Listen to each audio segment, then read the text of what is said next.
about 20, I'm going over. AKA MVP on him. Why would I take you up on this trip? You wasn't with me shooting a gym. Opportunity, my hands, I can't slip. So the final two games of the play-in, Miami Heat versus the Atlanta Hawks and the Memphis Grizzlies taking on the Dallas Mavericks. Now, I wanted both of these games to be a thriller, but only one was really a thriller, and that was the Atlanta Hawks versus the Miami Heat game. That was an amazing game. I was only able to watch the fourth quarter, but that's when things got interesting anyway.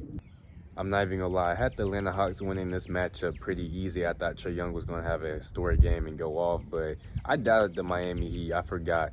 You know what I'm saying? I forgot that it's Heat culture over there. You cannot ever doubt the Miami Heat because when you count them out, they're going to be in it. From the Atlanta Hawks side, I have a lot to critique about that game because especially in the last 2 minutes, it really wasn't nothing too bad from the Atlanta Hawks. Yes, they got it to overtime, but in that last 2 minutes, the only thing that I didn't like is you have to play through your star player, which is Trae Young. Give him the ball on every possession and let him decide what to do with it.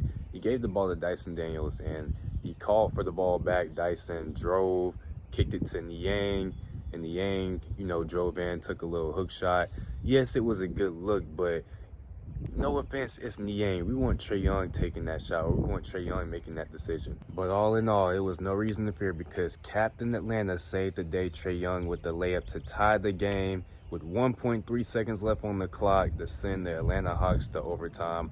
And as an Atlanta fan, in that moment, I felt like the energy shifted and it was our go. But when it came to overtime, I don't even want to talk about overtime because I was so disappointed on how the Atlanta Hawks played in overtime. It made no sense. In overtime, the Miami Heat did what they're supposed to do. They executed their game plan. That is why Heat culture is top tier. But for the Atlanta Hawks, you disappointed me. What are we doing, Atlanta? From the poor shots, from not boxing out and not barely playing any defense, what are we doing? Missing wide open shots, just bad shot quality, just everything that the Atlanta Hawks did in overtime was just straight up horrible. 117 to 114, Miami. Hero on target. Both teams making crush the Hawks. Hero ball fake. Shot clock winding down. Mitchell, jumper. Oh, I thought that Andrew Wiggins would be the X factor for the Miami Heat, but it's actually Davion Mitchell. If Davion Mitchell doesn't play the way that he played, the Miami Heat do not win that game. Davion Mitchell is their spark plug off the bench, playing starter minutes, and he went Super Saiyan carrying in that overtime period. Also, Tyler Hero is playing consistently good. He's putting up points. That's what the Miami Heat need. And it's going to be tough to beat the Miami Heat. So this Miami Heat versus Cavs matchup, it might be scary because we're saying that, the Cavs automatically should have this W, but if the Miami Heat are playing this way and they carry that on to the playoffs versus the Cleveland Cavaliers, it's going to be tough to beat the Miami Heat.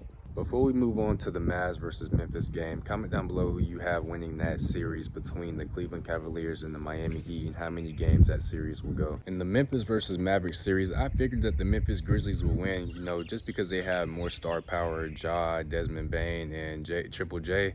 Like, them three guys right there can get 30 on their own, and that's sufficient enough for the Memphis Grizzlies. And anything that the bench production does is just a +1 for them. With the Mavericks, it's going to come down to Anthony Davis. It's going to come down to how Klay Thompson plays. Anthony Davis, he carried the load, 40 points. There's only so much that you can do by yourself. Klay Thompson, I said that he would have to be consistent for the Dallas Mavericks to even have a chance to win. He scored 18 points, but it was a bad 18 points. They shot 4 from 11 from the three-point line, but the loss isn't on him. I mean, other guys didn't score as well as far as PJ Washington and Derek Lively. Caleb Martin didn't have a great game as well. He really hasn't been great in the play-in for the Dallas Mavericks, and without having Kyrie Irving, that's to be expected. That you're not going to be the same team. It's going to be tough, especially playing in the Western Conference versus a tough Grizzlies team. I just applaud the Mavericks for giving it their all. Anthony Davis, he tried to keep them afloat with 40 points. And it just doesn't always work out that way. Now, on the Grizzlies side of things, it's going to be scary for OKC. I have OKC winning that series, but Memphis is no joke. Desmond Bane, John Morant, and Triple J, if they go crazy and the rest fill in, Edie, Scottie Pippen Jr., it's going to be tough to beat that Memphis Grizzlies team because they're a scrappy team. It's a grit and grind team. Comment which team you have winning, the Memphis Grizzlies or the Oklahoma City Thunder, and how many games will this series go. For me, this was a tough pick for me. I think I'm going to give Oklahoma City the nod, but I wouldn't be surprised if Memphis does win that series because, like I said, Ja Morant is really all you need in a series. If he goes crazy, The Grizzlies are going to respond based off how Ja Morant plays. But Oklahoma City is also a tough team. They're a young team. I'm not going to lie. These playoffs are about to be so unpredictable. I don't believe that there's a clear winning team.